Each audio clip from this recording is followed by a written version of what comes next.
So it took about 47 dives, and then he found it. I should probably back up a little bit and explain where this story actually starts. So my husband and I have never been to Michigan. So we do a very touristy thing, and we go along the water's edge of Lake Michigan, the first time we've ever been there, and no one tells us just how cold the water is. So when my husband invites me into the water, I'm just like, no, it's fine. I'll stay here, you go in. To which he goes, and he's in the water, and then like a few minutes later, he comes right on out. And it's at that time that we realize he's lost his wedding ring.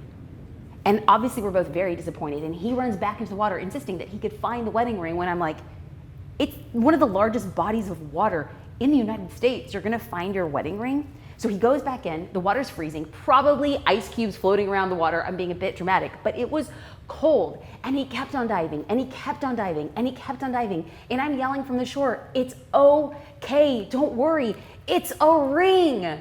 But I didn't realize just how important that ring was to him.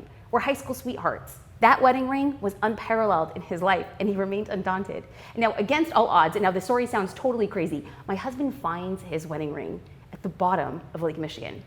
He comes out of the water, he slips the ring back on his like bluish purple fingers, and it's at that moment where he looks and he's like, I wouldn't have stopped looking for the ring. So why does this story even matter?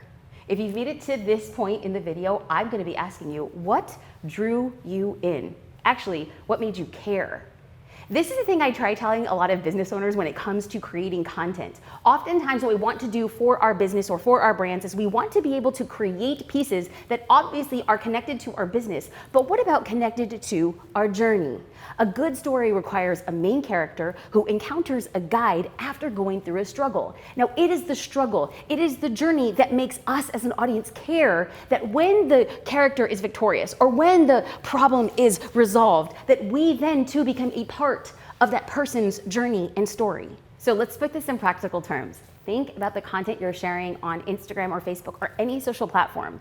If it's solely focused on your business, I'm gonna come out and say, maybe you're robbing your followers of bringing them on the journey with you. You don't just want fans, you want fanatics. You don't want customers, you want evangelists. These are people who are going to be, yes, this business is great, and yes, this product or service is amazing, but what I like is the person and the vision behind what it is. But the way that you turn your fans into evangelicals for your business is when you share what it is you do and who you are. When you allow people to see who you are as a human and the vulnerabilities and your undaunted, relentless spirit to get to where you want to go, people become for you, not just about you. So, challenge to you is as you look at the content that you are going to be working on for the rest of the week, can you incorporate one personal story to bring people in, captivate their attention, and turn them from fans into evangelicals for what it is you do?